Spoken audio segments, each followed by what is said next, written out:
সংবিধানে নাই। জুলাই সনদ বাস্তবায়নে কোন ধরনের গড়িমসি করা হলে এই দেশের ছাত্র জনতা তা রুখে দেবে।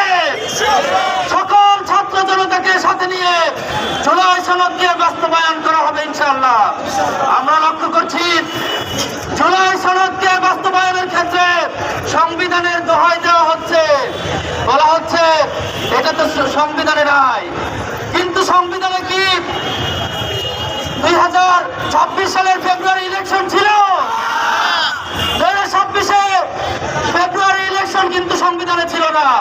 বাংলাদেশে শেখ হাসিনা পলায়ন করেছে, বাংলাদেশে ইন্টারিম গভর্নমেন্ট হয়েছে, বাংলাদেশে ইন্টারিম সরকারের অধীনে অসংখ্য নিয়োগ হয়েছে, এই কোনো কিছুই কিন্তু সংবিধানে ছিল না।